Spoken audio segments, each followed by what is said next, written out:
Buenos días, gracias Valentín.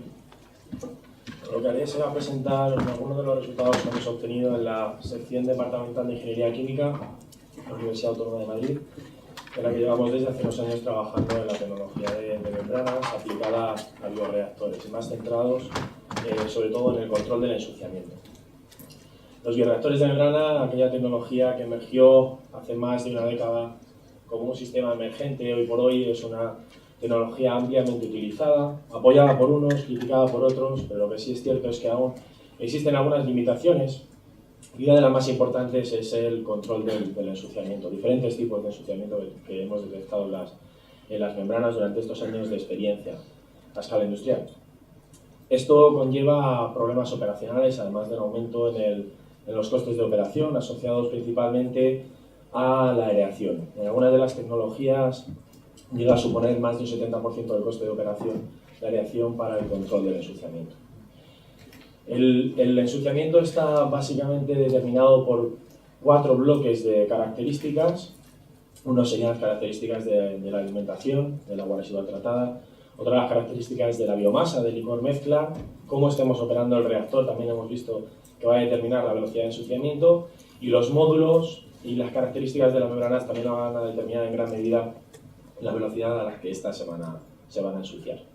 Se han desarrollado diferentes estrategias para el control del ensuciamiento, como puede ser operar por debajo del flujo crítico, control mediante aeración, relajación de las membranas, el retrolavado o la limpieza química. Lo que proponemos con este estudio es la utilización de carbón activo en lo que se denomina los MBR-PAC. Ya se sabe, se ha demostrado con diversos estudios que la adición de carbón activo puede ser una alternativa para el control del ensuciamiento, debido a que el carbón activo presenta una alta capacidad de absorción tanto para los exopolisacáridos solubles como los productos microbianos. Nos estamos refiriendo sobre todo a proteínas y carbohidratos. Además, mejora mucho la estructura de los agregados, de los flóculos, de la biomasa, lo cual mejora la filtrabilidad del licor mezcla, y a la postre presenta alta capacidad de absorción de compuestos tóxicos, que puede ser interesante tanto en aguas residuales industriales como en aguas residuales urbanas, y lo que intentamos es eliminar compuestos de emergente preocupación. La limitación para la aplicación del carbón activo viene dada por el elevado coste. Entonces, lo que se está intentando es desarrollar nuevos materiales absorbentes de tipo carbonoso que estén ampliamente disponibles, que sean más económicos, que se puedan obtener de una forma práctica y tengan una elevada eficacia. Para ello se han utilizado diferentes materiales, la mayoría de ellos residuos de diferentes industrias y procesos industriales. Y lo que planteamos con este estudio es la utilización del fango de depuradora, que estamos probando en las depuradoras, para obtener el carbón activo directamente en el mismo sitio en el que deberíamos aplicarlo, ¿no? Esto lo estamos intentando hacer además a bajo coste. Es un residuo que se está produciendo en grandes cantidades, además de una forma creciente, y cuyos usos, regulados por el Plan Nacional de Fangos de Depuradora, están prácticamente colmatados. Hay diferentes vías de preparación de carbón activo. Por la que nos hemos decantado es una vía de preparación económica, con una activación física, utilizando aire como agente activante, en condiciones suaves de operación.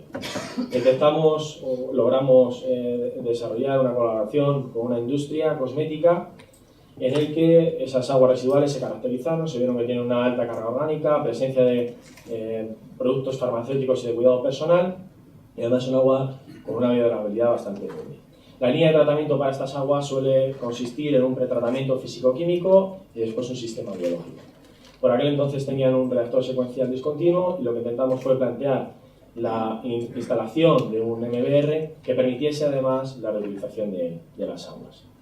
El objetivo, por tanto, de estos años de estudio era ver si realmente el MBR PAC con carbón activo permite reducir el ensuciamiento de las membranas, y en este caso, objetivos más puntuales era ver si el MBR puede aplicarse al tratamiento de aguas cosméticas, ver la capacidad de absorción que tiene el carbón activo de los productos solubles microbianos, tanto el carbón activo comercial como el que preparamos a partir de los biosólidos de depuradora, caracterizar las capas de ensuciamiento. Eso es una técnica que utilizamos para las autopsias de las membranas, cuando nos llegan las membranas sucias a la universidad, y también analizar las propiedades del cultivo del licor mezcla de los MBRs. Estas son las características del agua residual que tratamos, tanto el agua residual bruta como posteriormente a la coagulación-floculación, en la que obteníamos pues, una reducción significativa tanto del adecuo como los óleos de suspensión y aceites y grasas, que era un problema en concreto para estas aguas. Utilizamos sistemas experimentales a escala laboratorio que nos ayudarían luego posteriormente a llevar los resultados al full scale, al reactor a escala industrial que terminó instalándose. Intentamos respetar la configuración que se utiliza a nivel industrial y estas son las condiciones de operación. Es un agua, además, cabe destacar que es insuficiente en nitrógeno y fósforo, hay que añadirlo externamente. Utilizamos membranas de placa plana, en este caso de microfiltración, y sometemos las membranas a diferentes tests. Uno de ellos es el del flujo crítico, que si bien no nos da un valor absoluto que podamos luego utilizar en la escala industrial, sí que nos sirve muy bien para comparar diferentes configuraciones y analizar si mejora o no la filtrabilidad. Otra de las técnicas que utilizamos para las autopsias de membranas es desarrollada en colaboración con una universidad australiana, es la extracción selectiva de las capas de ensuciamiento generadas en las membranas durante la operación. Lo que hacemos, con lo que consiste este método, es ensuciar las membranas operando a un flujo crítico elevado y a partir de ahí vamos extrayendo selectivamente cada una de las capas. En este caso, una vez extraídas las capas, analizaremos tanto el contenido de materia orgánica, proteínas, carbohidratos y sólidos que tenemos en cada una de las capas. Para ello, lo que vamos es sometiendo a las membranas a diferente presión de extracción de estas capas de ensuciamiento. Finalmente podemos relacionar cada una de las capas extraídas con la pérdida de permeabilidad de la membrana o con la resistencia de cada una de ellas. Vamos, por tanto, recuperando la presión transmembrana después de cada una de las etapas hasta alcanzar la presión inicial, la resistencia intrínseca de la membrana, en el caso de que no haya un fouling irreversible. Así pudimos detectar 4 grandes capas, una capa inestable, una fácilmente reversible, una difícilmente reversible y una irreversible. Esta técnica la podemos utilizar para analizar la evolución del ensuciamiento y así podemos detectar qué capas se nos han generado en cada uno de los momentos de la evolución del ensuciamiento. El proceso de preparación del carbón activo con los biosólidos es un sistema sencillo, comienza simplemente con un lavado secado, posteriormente, una vez obtenidos esos biosólidos secos, los sometemos a una molienda y tamizado y a partir de ahí, con un protocolo desarrollado y patentado, con una doble etapa de carbonización y de activación con aire, obtenemos el carbón activo. Este carbón activo se caracteriza por un desarrollo poroso de unos 300 metros cuadrados por gramo. Este material lo comparamos con un carbón activo comercial que tenía una porosidad de 840 metros cuadrados por gramo. Bien, si comenzamos ya con los resultados obtenidos, lo primero era saber si la tecnología MBR se adaptaba bien a las aguas residuales que intentábamos estudiar. En la tabla de abajo se resumen las eficacias obtenidas. Como pueden verse, la materia orgánica se eliminó por encima del 95% y los sólidos en suspensión prácticamente se eliminaron completamente. Las aguas residuales, de hecho, el efluente resultante, el permeado resultante, se puede utilizar y reutilizar para diferentes usos según el Real Decreto de Reutilización. Sin embargo, las características del licor mezcla no eran muy buenas. Teníamos presencia de muchas bacterias filamentosas, además los flóculos eran bastante pequeños, por debajo de 15 micras, lo cual dificultaba la filtrabilidad después de un tiempo de operación. Analizamos el flujo crítico, era un flujo bastante bajo, de 8 litros metro cuadrado hora, 8 LMHs, y lo que intentamos fue analizar justamente a ese flujo crítico cómo era la evolución del ensuciamiento durante un periodo más largo, de en torno a 3 días, y analizar cómo iba desarrollándose el fouling sobre las capas. Otra de las posibles causas del ensuciamiento fue la alta concentración que detectamos de carbohidratos y de proteínas en el licor mezcla, y a partir de ahí analizamos, como decía, la evolución del ensuciamiento. Inicialmente este es el aspecto que tenía la membrana, con los poros totalmente limpios, y a partir de ahí la estructura también de bicapa estaba también libre de sólidos, y a partir de ahí lo que empezamos a detectar es que el tamaño de poro empezaba a reducirse, la presión empezaba a incrementarse, ya empezábamos a ver algo de colonias microbiológicas, y a partir de ahí el ensuciamiento fue taponando los poros, creciendo más la capa de ensuciamiento, sobre todo de tipo biológico, y llegó un momento en el que detectamos que la presión empezaba a incrementarse y era debido a la presencia de esta capa que ven aquí a la derecha, que es la capa de gel. Si continuamos la filtración, empezaba ya a detectarse pequeñas fracciones de torta, que al continuar el tiempo de operación fue comenzando a ser más y más densa. Por lo tanto, se establecen 3 puntos dentro del desarrollo del ensuciamiento importantes. Fue el comienzo, el desarrollo de la capa de gel y el desarrollo de la capa de torta externa. Analizamos la resistencia a la filtrabilidad de cada una de las capas extraídas y lo que vemos es que al comienzo del ensuciamiento la resistencia está esencialmente relacionada con la capa inestable externa. Esta es fácilmente eliminable mediante el flujo cruzado o mediante aireación. Durante la etapa de generación de la capa de gel ya se desarrollan otro tipo de capas en las que ya es necesario un retrolavado o una limpieza química. Y por último, si el fouling ya alcanzamos el desarrollo de una capa de torta externa importante, sería necesaria la utilización de diferentes estrategias para poder controlarlo. Esta capa inestable es fácil de eliminar, podemos de hecho optimizar tanto la aireación como la relajación y ahora hay nuevas estrategias, lo que se denomina aireación y relajación cíclica, que permite reducir mucho la demanda específica de aire. Bien, comparamos el MBR convencional con los otros dos MBR, los que habíamos añadido carbón activo comercial y el carbón activo preparado, y respecto a las eficacias de eliminación no vimos diferencia. El MBR per se convencional era suficiente para alcanzar buenas eficacias de eliminación.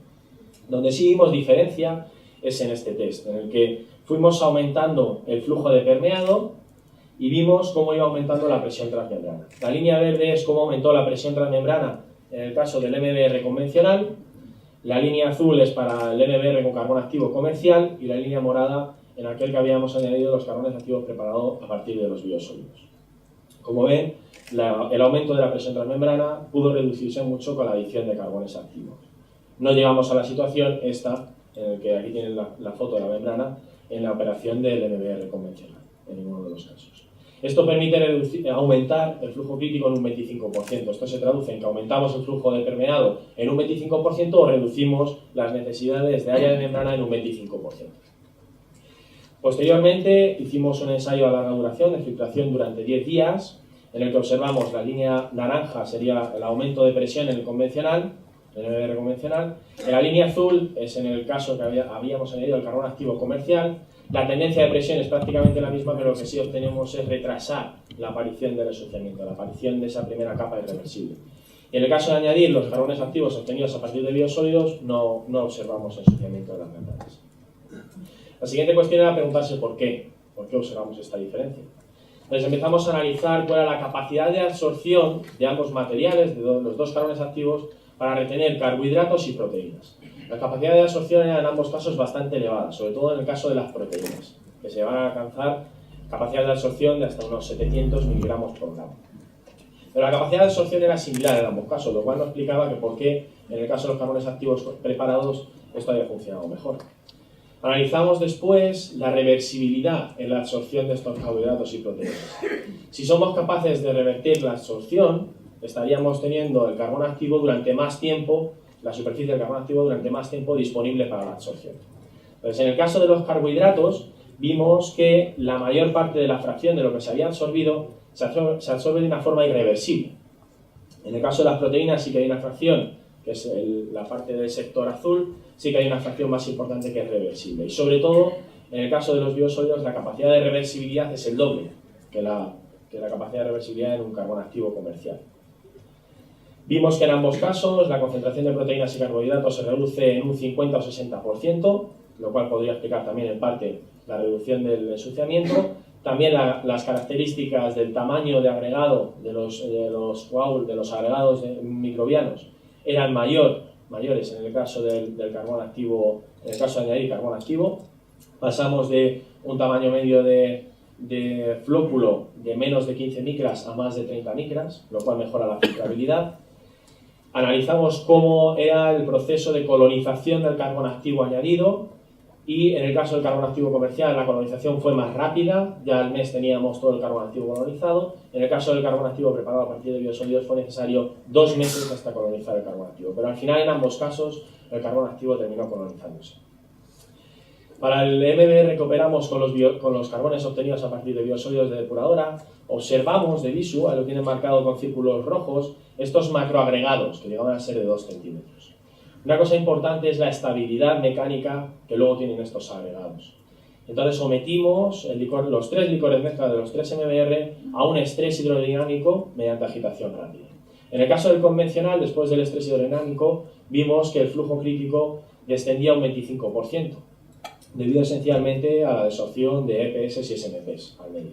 En el caso de los dos carbones activos, de los MBR con los dos carbones activos, no se observó ninguna diferencia en el flujo crítico, con lo cual la estabilidad mecánica de los agregados formados era muy elevada. Después del ensayo de larga duración, de filtrabilidad, analizamos la resistencia. Aquí tienen las columnas de cómo se distribuía la resistencia a la filtrabilidad de cada una de las capas.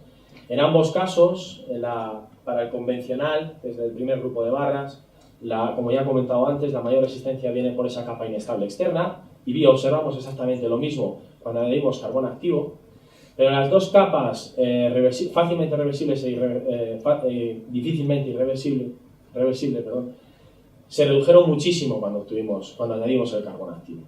Esa capa irreversible suele estar asociada a la presencia de SMPs de un tamaño pequeño, sobre todo por debajo de 1 micra.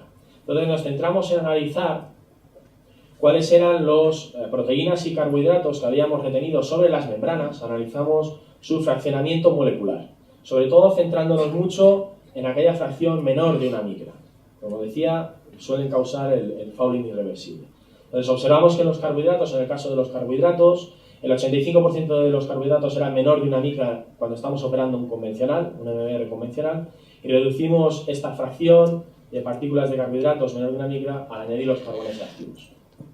Fue todavía más notable la diferencia en el caso de las proteínas, en el que de ser un 94% estas proteínas pequeñas que detectábamos en las membranas, absorbidas sobre las membranas, a reducirse a un 41% en el caso de añadir carbón activo a partir de biosólidos.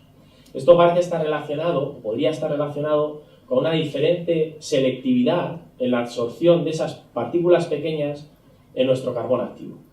Entonces analizamos qué se había retenido sobre el carbón activo que teníamos en los MBR, centrándonos de nuevo en esa fracción pequeña de partículas. No observamos diferencias significativas en el caso de los carbohidratos, más o menos presenta el mismo porcentaje en el carbón comercial y en el carbón preparado, pero sí observamos que la capacidad de absorción de los carbones activos obtenidos a partir de los biosólidos presenta como una mayor selectividad para esas partículas de menor tamaño. Esto puede hacer, claro, evidentemente, que se presenten menos partículas de estas en nuestra membrana, por tanto, menor fouling de tipo irreversible. Entonces, ya como conclusiones finales de los estudios realizados durante estos 2 años, podemos decir que el MBR PAC puede ser una solución parcial